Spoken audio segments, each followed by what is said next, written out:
नमस्कार किसान साथियों, आज की वीडियो में हम जानने वाले हैं जब हमारी गेहूं की फसल 70 दिन से लेकर 100 दिन के बीच की हो जाती है तो हमें इस अवस्था में गेहूं की फसल में कौन कौन से ज़रूरी काम करने होते हैं। गेहूं में हमें लंबी मोटी बालियां पाने के लिए क्या करना चाहिए, गेहूं की ग्रोथ बढ़ाने के लिए हमें क्या करना चाहिए, कौन कौन सी खादों का इस्तेमाल करना है, कैसे हमें गेहूँ की देखभाल करनी है। तो अगर आपकी भी गेहूँ की फसल अभी 70 दिन के आसपास या 60-65 दिन या फिर अभी 80 दिन के आसपास की होने वाली है तो आज की वीडियो आप जरूर देखिएगा। 70 से 100 दिन के बीच में संपूर्ण जानकारी हम आज की वीडियो में आप सभी को देने वाले हैं। नमस्कार किसान साथियों, SRJ खेती चैनल पे आप सभी का स्वागत है। अगर आप सभी चैनल पे नए हैं या फिर पुराने हैं लेकिन अभी तक आपने SRJ खेती चैनल को सब्सक्राइब नहीं किया है तो सबसे पहले चैनल को सब्सक्राइब करें, साथ में बेल आइकन दबाएँ। अगर आपके मन में कोई भी सवाल हो, कुछ भी पूछना चाहते हैं, नीचे कमेंट करना मत भूलिएगा। चलिए वीडियो स्टार्ट करते हैं। किसान साथियों, सबसे पहले हम बात करेंगे अगर आपकी गेहूं की फसल अभी 70 दिन के आसपास की है तो आपको क्या करना है। किसान साथियों, 70 दिन की अवस्था में हमें सबसे पहला काम करना होता है गेहूं की फसल में हमें तीसरी सिंचाई इसी अवस्था में करना होता है। गेहूं में हम पहला पानी लगभग 21 से 25 दिन की अवस्था में लगाते हैं। गेहूं में हम दूसरा पानी लगभग 40 से 45 दिन की अवस्था में लगाते हैं और गेहूं में हम तीसरा पानी लगभग 65-70 दिन के आसपास लगा देते हैं। तो तीसरा पानी आपको लगाना है। इस अवस्था में सिंचाई पे आपको विशेष ध्यान देना पड़ेगा। अगर आपके खेत में नमी की कमी इन अवस्थाओं में रह जाती है तो आपको फायदे की जगह नुकसान हो जाएगा, क्योंकि आने वाले समय में हमारे गेहूं में बालियों का विकास भी स्टार्ट हो जाता है, हमारी बालियां बनना भी चालू हो जाती हैं। तो इस अवस्था में थोड़ा सा सिंचाई पे आपको ज़्यादा ध्यान देना पड़ेगा। किसान साथियों, गबोर अवस्था से लेके मतलब मान के चलिए 70-75 दिन या 80 दिन के आसपास से लेके जब तक आपके दाने का भराव सही ढंग से नहीं हो जाता है तब तक आपको गेहूं की फसल में नमी की कमी किसान साथियों नहीं होने देनी चाहिए। अब हम जानते हैं कि मान लीजिए हमने तीसरा पानी लगा दिया तो उसके बाद में हमें क्या करना चाहिए।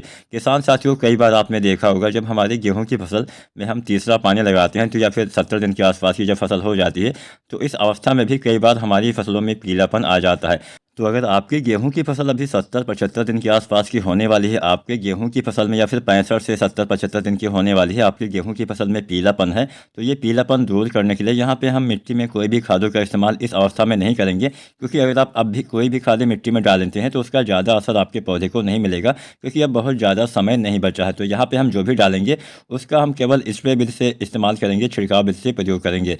तो यहाँ पर पीलापन मान लीजिए अगर आपके वहाँ पर पीलापन दिख रहा है, 70 दिन के आसपास की फसल हो गई है, तो पीलापन दूर करने के लिए आपको जो दानेदार यूरिया आती है इसकी 1 से लेकर 2 किलोग्राम मात्रा प्रति एकड़ के हिसाब से किसान साथियों आपको प्रयोग करना है।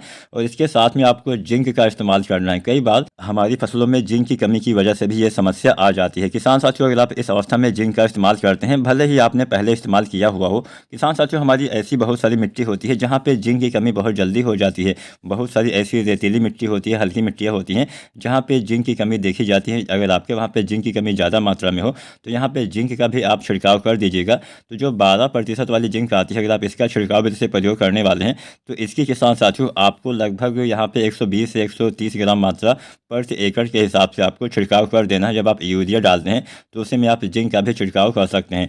या फिर अगर आपको 33% वाली जिंक मिलती है तो इसकी आपको लगभग किसान साथियों 750 ग्राम मात्रा प्रति एकड़ के हिसाब से छिड़काव विधि से प्रयोग करना है। और मान लीजिए आपको ये दोनों नहीं मिलती है, अगर आप 21% वाला जिंक का छिड़काव करना चाहते हैं तो इसकी आपको लगभग 1 किलोग्राम मात्रा प्रति एकड़ के हिसाब से आपको छिड़काव कर देना चाहिए। हमारे बहुत सारे किसान भाई जिंक का छिड़काव ही करते हैं, तो ऐसे में दूसरी मात्रा भी हमें इसी अवस्था में डालनी होती है। मतलब जिंक का हम पहली मात्रा लगभग 30-35-40 दिन के आसपास अगर आपने डाला हुआ होगा तो दूसरी मात्रा भी आपको 60-70 दिन की अवस्था में डाल देना चाहिए। तो सबसे पहले आपको गेहूं में तीसरी सिंचाई करनी है, उसके बाद में यूरिया 1 से 2 किलोग्राम साथ में जिंक का आपको छिड़काव कर देना है, जिससे हरापन आएगा और जो आपके पौधे में थोड़ा बहुत ग्रोथ रुकी हुई होगी वो भी आसानी से हो जाएगी। अब हम बात करते हैं इससे आगे। लगभग मान के चलिए आपकी 75, 80 या 85 या 90 दिन के आसपास आपके गेहूँ में बालियाँ भी निकलना स्टार्ट हो जाएंगी। तो ये अवस्था होती है गबोड़ अवस्था से। मतलब मान के चलिए 75 से 85 दिन का समय हम गबोड़ अवस्था मान सकते हैं। हालाँकि बहुत सारी किस्में थोड़ा सा देर में तैयार होती हैं तो उसमें ये समय 80, 85, 90 दिन तक आसपास भी आ जाता है। तो मान के चलिए 75 से 85 या 90 दिन तक गबोड़ अवस्था का हम समय मान सकते हैं। और इस समय किसान साथियों आपको क्या करना है, इस समय आपको एक बहुत ही आसान तरीका मैं आपको बताने वाला हूं, जिससे आपकी गेहूं की बालियां भी मोटी हो जाएंगी और आपकी बालियों की लंबाई भी बढ़ेगी, बालियों की मोटाई भी बढ़ेगी, आपको अच्छा और ज़्यादा उत्पादन भी मिलने वाला है। तो गबोड़ अवस्था में जब बालियां निकलने वाली होती है उससे पहले वाली अवस्था में आपको किसान साथियों NPK 05234 का इस्तेमाल करना है। इसके इस्तेमाल से बहुत बढ़िया फ़ायदा किसान साथियों आपको मिलने वाला है। इसके इस्तेमाल से इसमें 52% फास्फोरस होता है और 34% पोटेशियम पाया जाता है। फास्फोरस किसान साथियों इस अवस्था में आपके बालियों के विकास में काफ़ी सहायता करेगा। पोटेशियम भी आपके तने को मजबूत करेगा, बालियों की लंबाई मोटाई बढ़ाने में किसान साथियों यहाँ पे हेल्प करने वाला है। तो आपको 0-32-34 की लगभग 1 से लेकर 1.5 किलोग्राम मात्रा प्रति एकड़ के हिसाब से लगभग मान के चलिए 80 दिन के आसपास आपको छिड़काव कर देना है, या 85 दिन बहुत देर हो गया तो आप कर दीजिएगा। अच्छा लाभ किसान साथियों आपको मिलने वाला है। किसान साथियों इसी अवस्था में जब हम NPK 0-52-34 का इस्तेमाल करते हैं तो हमें बोरोन खाद का भी इस्तेमाल कर देना चाहिए। जो बोरोन आता है 20% वाला, इसकी आपको लगभग 100 ग्राम मात्रा प्रति एकड़ के हिसाब से गबोट अवस्था में इस्तेमाल कर देना है। इसके इस्तेमाल से पोलिनेशन अच्छे से होगा, परागण अच्छे से होगा, जिससे आपके समस्त दाने का भराव भी अच्छे से हो पाएगा। बोरोन क्या करता है? बोरोन पोलिनेशन में हेल्प करता है। बोरोन आपके पराग नली के विकास में हेल्प करता है। बोरोन से आपके पौधे में भोजन जो बनता है वो आपके पौधे के सभी अंगों तक पहुँचाने का काम भी करता है। तो यहाँ पर बोरोन भी काफ़ी अच्छा काम करेगा। अब हमारे बहुत सारे किसान भाई ऐसे भी होंगे जिन्होंने अभी तक मतलब गबोट अवस्था आ गई, आपने NPK 0-32-34 आप डालने वाले हैं। इस अवस्था तक अगर आपने अभी तक जिंक खाद का इस्तेमाल नहीं किया है तो आप जिंक खाद का इस्तेमाल जब आप NPK 0-32-34 और बोरोन डालते हैं इस अवस्था में भी आप जिंक की पूर्ति कर सकते हैं। कैसे करना है? मिट्टी में आपको नहीं डालना है, इसका आपको छिड़काव करना पड़ेगा, क्योंकि NPK 0-32-34 में फास्फोरस होता है। आप सभी को पता होगा फास्फोरस के साथ हम जो 33% वाली जिंक आती है या फिर 21% वाली जिंक आती है, इसका इस्तेमाल तो नहीं कर सकते, लेकिन फास्फोरस के साथ में जो एक 12% वाली जिंक आती है जिसको हम इरिटेट जिंक बोलते हैं, चिलेटेड जिंक, इसका किसान साथी इस्तेमाल कर सकते हैं। तो ऐसी कंडीशन में अगर अभी तक आपने जिंक खाद का इस्तेमाल नहीं किया है तो आप जब NPK 0-32-34 डालते हैं, साथ में बोरोन डालते हैं, तब आप 12% वाली जिंक जो इरिटेट जिंक आती है इसका इस्तेमाल किसान साथी कर सकते हैं। इसकी आपको लगभग 120 से 130 ग्राम मात्रा प्रति एकड़ के हिसाब से आपको गबोट अवस्था में डाल देना है। जिंक डालने से आपके पौधे में भोजन बनाने की प्रक्रिया में तेजी आती है।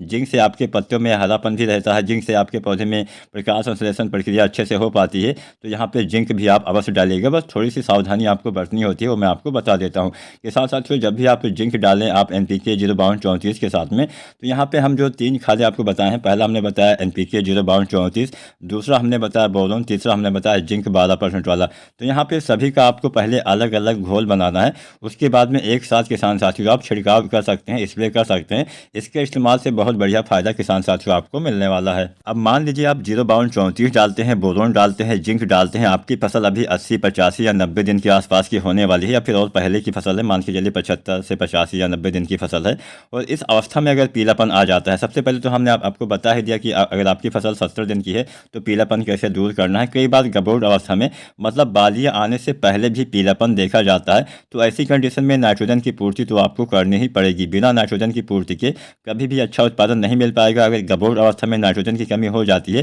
तो नुकसान ये होता है कि आपके पौधे में भोजन सही से नहीं बन पाता है, जिससे बालियों का विकास अच्छे ढंग से नहीं हो पाता है।